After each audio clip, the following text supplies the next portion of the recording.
रात का समय था और जंगल में तेज हवा चल रही थी और जंगल में काफी अंधेरा छाया हुआ था। और विक्रम आदित्य बेताल के मृत शरीर को पीपल के पेड़ से उठाया और अपने कंधे पर रखा और चलने लगे एक नए सफर के लिए। तभी बेताल हल्की हंसी के साथ बोला कि राजा विक्रम, मैं तुमको एक कहानी सुनाता हूँ, लेकिन मेरी एक शर्त है। अगर तुम कहानी के बीच में बोले तो मैं तुम्हारा साथ छोड़ उड़ जाऊंगा। विक्रम शर्त को मानते हुए बोले, तुम कहानी सुनाओ। और बेताल ने कहानी सुनना शुरू की। कहानी की शुरुआत एक राज्य से होती है, जिस राज्य का नाम वृद्धानपुर था और वह के राजा अर्जुन की मृत्यु एक गंभीर रोग की वजह से हो जाती है।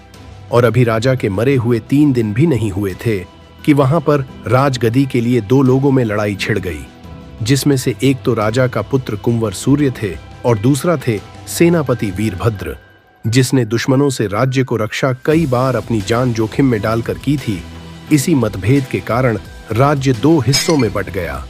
लेकिन राज्य में शांति कायम करने के लिए मृत राजा के सबसे खास पुरोहित जी ने इसका हल निकालने के लिए दरबार में दोनों को बुलाया और कौन राजा बनने के लायक है उसके लिए उन्होंने एक फैसला किया और कहा कि कल तुम दोनों की परीक्षा है और जिसने अपनी इच्छा त्याग की वही सच्चा राजा होगा।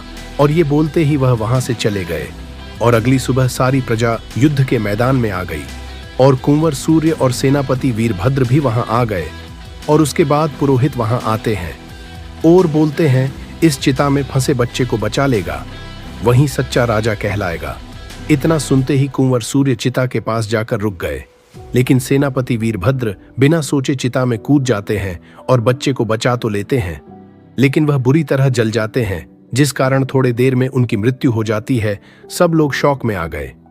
बेताल ने पूछा, विक्रम बताओ, इन दोनों में कौन सच्चा राजा था?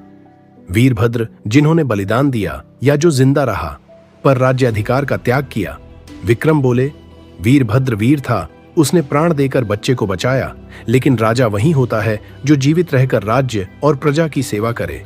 सूर्य ने समझदारी दिखाई और बलिदान का सम्मान किया। राज्याधिकार उससे मिलना चाहिए जो जीवित रहकर सबकी रक्षा करे। बेताल हंसकर बोला, तुमने फिर सही जवाब दिया। राजा विक्रम आदित्य में अब चला और बेताल गायब हो गया।